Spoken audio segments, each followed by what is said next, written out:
Okay, well, we want to thank you for coming tonight. I am Rosemary Riggs. And I'm Malikah Harvey. And we are PhD students at Texas State University.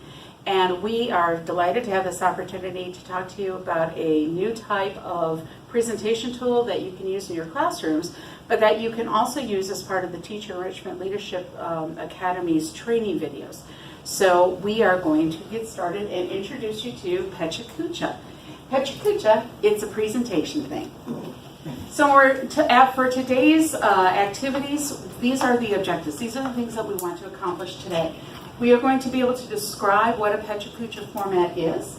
We are also going to discuss how we can take those Pecha Kucha format and apply it to the trainings that y'all have developed. And then also, how can we we want to give you an opportunity to actually practice what we're going to be talking about tonight. And so you'll be able to break into groups and have the opportunity to apply what you have learned to a portion of one of the trainings that y'all have developed. Okay, so in spring 2018, Rose and I had the opportunity to enroll in a epistemology class through Texas State University, where we learned about the Pecha Kucha. So in a nutshell, we're talking about 20 slides, 20 images with 20-second narration per slide. What's really cool about the Pecha Kucha is I've told people, after completing it with my group, that it's a picture that's really speaking 1,000 words. So what you're doing is you're using the least amount of words, but you're allowing the picture to tell the story of whatever it is you're trying to convey to your audience. So why a Pecha Kucha? What I think is really important is that it's going to be very concise. One thing that I will mention in a few minutes are like the top 5 things that I learned from developing one with my classmates. Is that, again, you're getting straight to the main points that you're trying to convey. And the key thing is we only had 6 minutes and 40 seconds to complete this entire presentation. Before we even get started, it's important to know that when you're starting the process of developing a Pecha Kucha, you need to know your audience. And so after talking to Rose and touching base with her before today's meeting, I know that a lot of your audience is elementary and secondary teachers, which is really cool. And that not only will your work be seen locally here in San Antonio, but also beyond, because she told me it's going to eventually go on a website, so that's pretty cool. And you need to understand that our website is visited every year by teachers in all 50 states, as well as over 100 countries. So yeah, wow. So the things that we are producing and putting up there, we want it to be top quality, and that's why I think the Pecha Kucha is a really good format for us, because it's very tight, it's very to the point, and it can also be something that we can start using as a tool to show at different schools as well in the area. Which I think goes straight hand in hand with identifying key takeaways for each slide. And then, of course, with the images, as you have an image on the slide, you're going to make sure that there's a narration that's attached to it. And so to help you kind of piece it all together, what Rose and I decided to do is show samples of Pecha Kuchas that we did with our class in spring 2018. What I did, and I told Rose I hope it was okay, I gave like some top 5, so you don't have those on your handout, but if you just wanted to make some notes. So before starting a Pecha Kucha, the one thing I would recommend is organize your thoughts.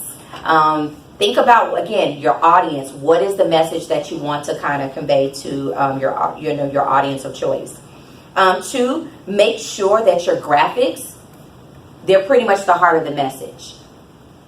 So you'll notice that when you look at our Pecha Kuchas, they are not text heavy. The picture is telling the story. The third thing is make it short and sweet. So when you're doing your Pecha Kucha, again, you only have 6 minutes and 40 seconds, so short and sweet is going to be important.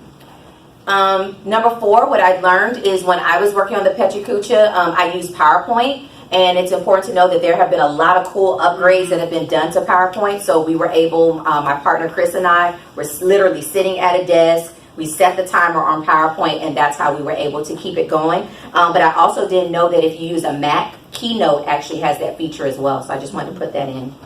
And then last but not least, before you do a Pecha Kucha, practice, practice, practice.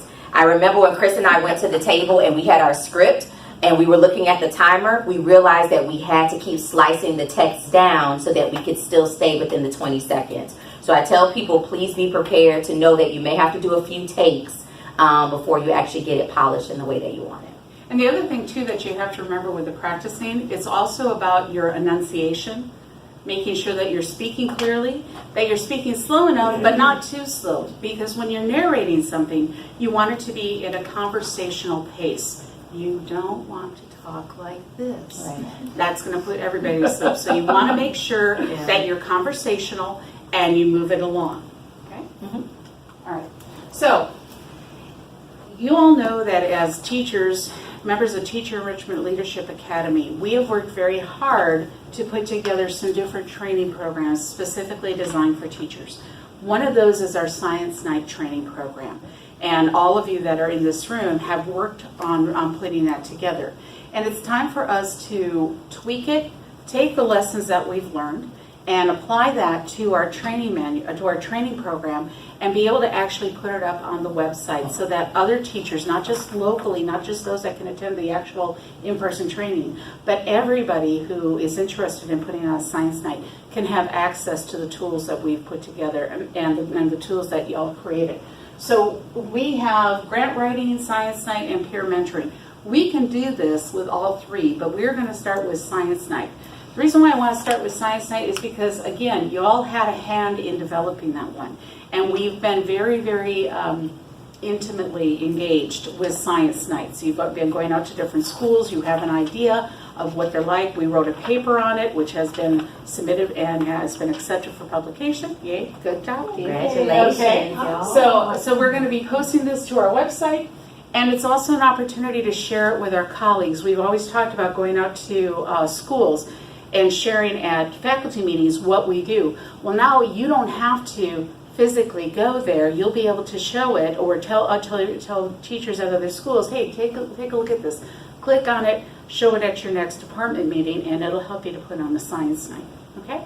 So what we are going to do now is we are going to show you some snippets of what we've done. So the first one is the one that my group put together. It's exploring mental illness through a postmodern lens, or through postmodernism.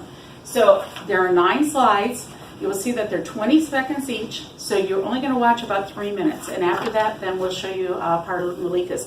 Pay close attention to the similarities and the differences between the two presentations, because we do have that latitude.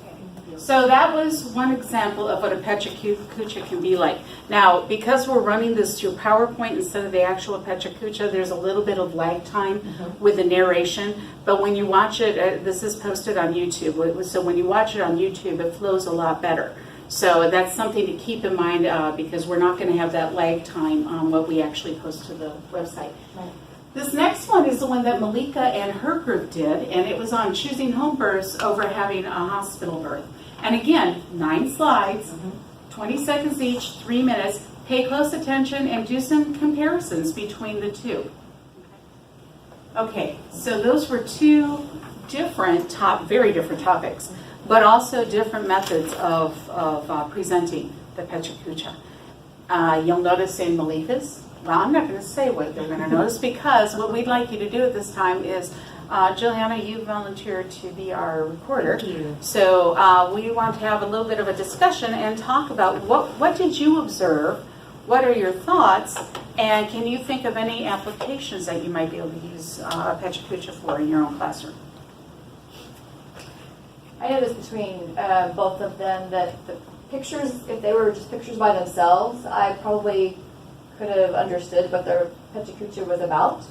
Okay. Just what kind of topic it was covering, and the personal case studies that you both kind of had. You both had personal experiences that tied in to the presentation, but the pictures, sorry Julie, the pictures could have told the story without the words.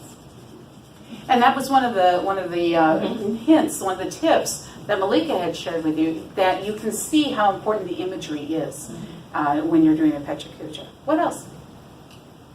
One had bullet points to it and the other one didn't. So obviously the pictures are very important, but you can still put bullet points on there just so that everyone gets the main points for each slide across.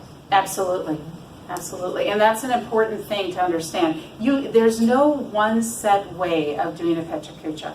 The limitation is the time, the number of slides, and to minimize the emphasis on words and to put that emphasis on imagery. You can design it just about any way you want at that point. When it comes to the pictures that you use, do you go, what is the process to find the ideal picture, or do you set something up and then have someone look it over and edit it, you know? I think that there are multiple ways. You know, I'll take this Sure, one yeah. first, and then you know, you certainly, because our processes were a little bit different. So what we had to do is when we selected our topic, we actually had to go out and do research. So in my case, I had to go out and my team, we interviewed people who had identified as having mental illness and people who did not, and we asked them a standard, the same set of questions, and then recorded their responses, transcribed it, and then from that, we picked out what were the most important things. What is it that we wanted to convey? So that was the first part. From there, we got an idea of what the key points were, and then it was sitting down, looking through stock photos to find things that we felt would adequately represent those key points. I think what was really important when we started this process is that our professor encouraged us to find something we were passionate in. And so that kind of goes hand in hand with organizing your thoughts. When you're passionate about something, your mind will take you all places. And so with our group, we got together, brainstormed, we realized that there was even a member of our group who personally had experience with that. And so when it came to gathering photos, some of my photos actually came from the actual midwife that I had interviewed. One of the classmates, she shared personal experiences and photos that came from her home birth experience. So I think I think the key thing from that, Raymond, is just making sure that as you organize your thoughts first, then you're able to bring together those pictures that you think, again, can speak 1,000 words for you. Right. Because I'm glad that you guys did bring up that observation. Our group just decided no text. We really wanted the pictures to tell the story throughout the whole process. Absolutely. Good questions. What I noticed, and it might be because I'm more of a visual person, with just the photo, I was able to listen more to what the words were saying. Sure. So it was easier for me to understand what was happening versus like trying to look at the bullets and the picture. Okay, so you just focus on one thing. Yeah, that's a good observation. Well, something I like about this, and I work with special needs students, just having the picture and being able to do the auditory, so you have people with reading disabilities don't have to bother reading anything. They can listen and focus on the picture, which I think is way more powerful than just reading words. Yeah. And that's one of the great things about Pecha Kuchas. And I think we've all sat through presentations. And even our Science Night training that we put together, there are slides that have an overwhelming amount of words. And so you picked up on, and that's the whole point of the Pecha Kucha, is to get you away from the reading and being able to actually listen, reflect, process, and absorb and fit it into your own perspective. How does this fit within what you already understand? How does it expand what you have learned? And most importantly, what you want your audience to take away. Right. And that's what's going to be really important when you all break into your groups is at the end of the day, what do you want them to walk away with? Right. And I think between the two, a Pecha Kucha elicited more clean and organic presentation. And then sitting there having to read it, it was more personal for me. And I began to understand the message than I would have reading it. I was certainly more engaged because I was looking at the pictures going, how is this going to tie in and what story is it trying to say? And they flowed very well. And I think the other nice thing was that I know when we actually had to present these Pecha Kuchas was we had the opportunity to talk with our classmates afterwards. And it wasn't us standing there looking at the screen because we had experienced it and they had experienced it as well. Okay? All right. So moving on. Sorry, Yeah, I'm sorry. It's kind of nice too. I like that you did the two different types of presentations because if you need, like in the classroom, how I was thinking to do this is to put up the pictures and then have my students write the bullet points. So like what they were interpreting, because our next unit is human impact on the environment, so they encouraged me. I threw up pictures and then they told me what they felt or saw. Or That would be a great form Yeah. of assessment Yeah. to use in a classroom. And then you could use it for differentiation with the other kids. Absolutely. That's great. That's really fun. Well, you know, and again, it comes down to making sure that it's the message that you're trying to get across, it comes through. And when you're in the classroom, you need to understand where are your kids coming from, what are the gaps, what is it that they need to know that maybe we're not hitting. Right. You know, so that's really important. So. Thank y'all so much. We appreciate that feedback. Good. So what we are going to do now is we are going to break up into two groups, and we have some handouts. These are handouts from the PowerPoint. Thanks, Juliana. Yep. So this is from our Science Night training program, and you are very familiar with it. And what we are going to start to do, and by no means are we going to finish, but we're going to break apart into groups, and we're going to take a few minutes and we're going to look at the different slides and figure out how can we adjust it, how can we fix it so that it's more in line with Pecha Kucha. Okay? All right. So Okay, just want to double check. okay. So taking away some of the slides. Okay, oh yeah, I was looking at yours. Okay, there you go. Yeah. All right, so what we're gonna So do we've is got to just figure out a again, way think about those to 5 takeaways that I minimize gave you. those So we're words and still gonna get it maybe across. look at them and let's start maybe organizing the our problem thoughts, and is then what's from there missing maybe from we that can picture. think Yeah. about some of the We have no photos that are pictures. kind of twirling in our mental Rolodexes. So if we really want to hold people's attention, we really need to be visually impactful. Before, And the best obviously, way to it's do less that would be to. Yes, less is more. Yeah, Less is more in pictures this. that if we take them from science nights. Representing And each you one, put those yes, in, that might be an this idea. could be in the narrative. Showing the difference between the Or creation just and like the first one, it's Is it a a calendar of Yeah. some kind. Yeah. These are all Lots about of pictures pictures. from the Science calendar. Sure. The science night is Sure. more interactive, and it's not in a like an auditorium And where then there's boards Probably, everywhere. So that's what everybody The elicits from science actual fair. major conflict. That's what I would bullet expect to points, see. 'cause you guys- And then a science Yeah, night, you can exactly. take the kids doing some hands-on. Well, I mean, Right. if we Yeah, go you can use that straight, same a lot of picture it's gonna be here. Part of the 26th. And then talk about the importance of it. And you'll notice that Well, when we we get can there, have I noticed pictures that of in kids, like, putting this together, it was like, If we engage Right. ourselves, So when something you- would be or we honest get into for a science science mission, we really don't need to do that, so. and parents. If we were to combine a lot of these things, we're going from four slides to 3 or 4 slides with These are kind of both the Yes. same, so we have a lot of pictures that have. Okay, so what we want to do is do a real quick share out of what are some of the main things that you saw. What are some of the main things that you would like to change? We saw a lot of words. Words, yeah. So you want to reduce the words. Reduce words. That's okay. You got it? Okay, got it. Reduce the words. What else? Add images. Okay. Increase pictures. Okay, so we got to add images, okay? Maybe even shorten the number of slides, because some of them could have been the same picture or the same Sure. purpose. So we need to edit slides to make sure that we're not repeating ourselves. Okay. Definitely when we start looking at our PR stuff, having more pictures taken so that we have better, so we have that impactful picture. Okay. So impactful photos.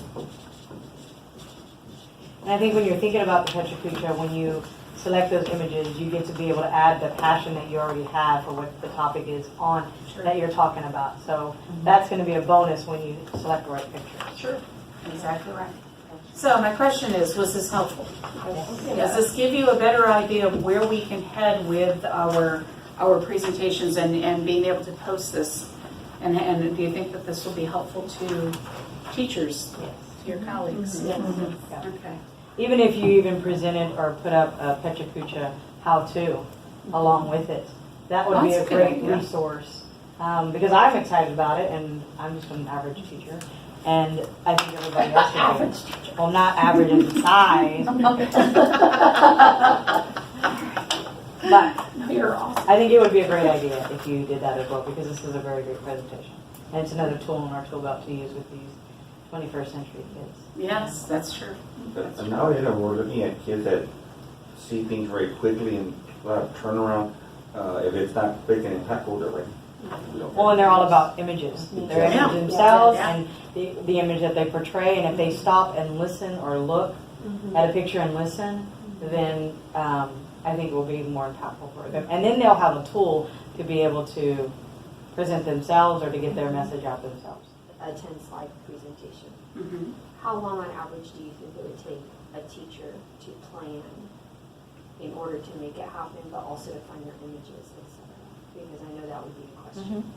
Yeah, that would be a little bit of a struggle. But if you're looking at, I'm trying to think of realistically what it took, separating the research component from it. I think it took a couple of days of sitting at my computer, laying out the slides. Our group identified what were the key points. So I think it would be best, if you wanted to do this, would be definitely work with a colleague or two, because you're going to want to get additional feedback before you charge ahead. And it is a lot easier to have other people helping you search for the right image, because man, you can go down some rabbit holes. We know that from experience. Something we all talk to maybe, I don't know, this would be a nice little summer thing, if we can get people together, they can talk about their Pecha Kuchas, and maybe we can use them the following year, because I think having that summertime, having facility, developing it and taking it back to school, and then fine-tuning it. Sure. I think what Rose was mentioning is having a colleague who really did help. I think for, not speaking for the whole group, but I think for Chris and I, because we did most of the recording, that was probably a good hour. Because again, we had a script, but when we started watching that timer and we were hitting the 21st second or the 22nd, we had to go all the way back. So that's the thing that I always recommend, especially when you're working, you have a lot on your plate, pick that time where you can just give it your undivided attention. You're okay going back and forth to make some revisions, and then get it where you want it to be. So I remember the sun was up when we were doing it, and when we went to the parking lot, the sun was down. But it was really, really fun, and again, we had an amazing end of the semester product. So just think of doing them a few times. Just think of how much quicker they are. Right. You're Yes. going to be more precise and to the point, Yeah. and then you're going to have this amazing set of resources that you'll be able to use, and they're quick and easy. It's one of those things where the work comes in the front end. Yeah. And then once you have it complete, then this is something you can use over and over and over again with your students. Every year it'll be something new. And then imagine that you can get to the point where you could actually have your students creating them for you. That's what I'm thinking right now for the projects. Yeah. Because we have this program called Flipgrid, and Yes. we have them make Flipgrid, their yes. own, and this would be perfect for them. Yes. Just thinking, I guess it would also depend time-wise to plan it and find the pictures. Would be if you're using it as like an intro, or an assessment, or like just an elaboration piece on something, or extension. But I like it.